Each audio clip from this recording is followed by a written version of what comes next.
l'avons vu lors de la première séquence avec le dialogue entre Hitchcock et De Palma, dans les années 60, le cinéma d'Hollywood a jugé qu'il avait fait le tour de ce qui était possible de faire et a réalisé de nombreux remakes. Les nouvelles technologies ont d'ailleurs permis de faire perdurer le cinéma, le passage du noir et blanc au Technicolor par exemple. Le sang qui est passé au rouge a d'ailleurs été un argument convaincant pour tourner des films tels que Dracula, Frankenstein ou encore Le Loup-garou. De nombreuses suites et préquels ont alors fait leur apparition. Prenons par exemple le cas étrange du Dr Jekyll et de Mr Hyde, le célèbre roman de Stevenson sorti en 1886. Il a connu de très nombreuses adaptations. La première version pour le cinéma parlant est celle du cinéaste Rouben Mamoulian. Il a inventé d'ailleurs, dans cette version, un nouveau personnage, celui d'une prostituée. Il a aussi imposé l'image de la laideur de Mr Hyde, qui se retrouvera dans tous les autres films par la suite. Car si le livre original ne donne absolument aucune indication sur l'apparence du Dr Jekyll et de son alter ego, le cinéma doit bien leur donner une apparence. C'est ainsi que la dualité entre bon et mauvais, et moche et beau, est apparue.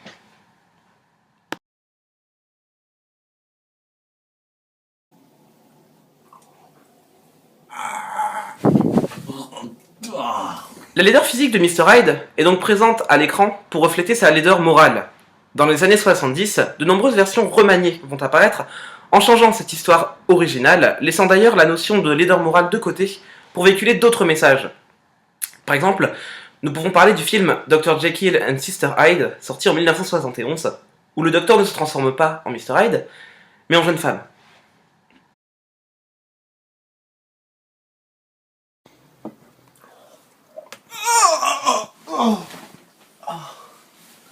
Nous pouvons aussi parler du film Dr Black and Mr Hyde, paru en 1976, où un homme noir se transforme en blanc.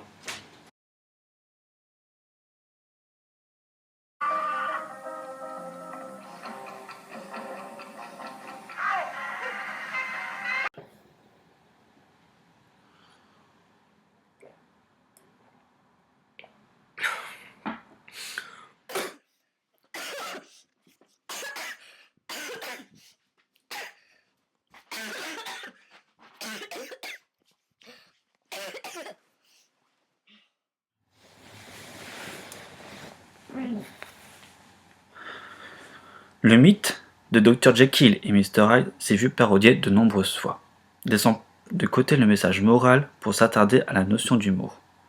Prenons l'exemple de Dr Jerry et Mr Love de Jerry Lewis sorti en 1963. Dans cette version, Dr Jerry tente de se changer en Mr Love, Body Love dans la version originale, pour séduire l'une de ses étudiantes. Avec cette adaptation, Jerry Lewis apporte une nouvelle dimension assez inattendue dans l'histoire de Dr Jekyll et Mr Hyde. Et si la décadence morale n'est plus associée à la laideur, mais à la beauté et à la séduction, qui est beaucoup plus pernicieuse pour Jerry Lewis.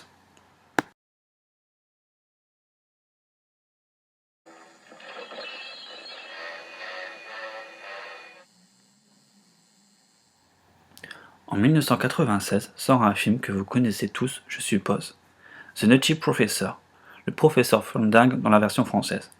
On assiste donc à un remake d'un remake. Encore une fois très parodique, ce film reprend les bases de Dr Jerry et Mr Love.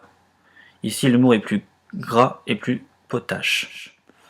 Ces adaptations plus humoristiques ont laissé de côté le message moral pour s'attarder à la notion de tolérance et d'acceptation de soi.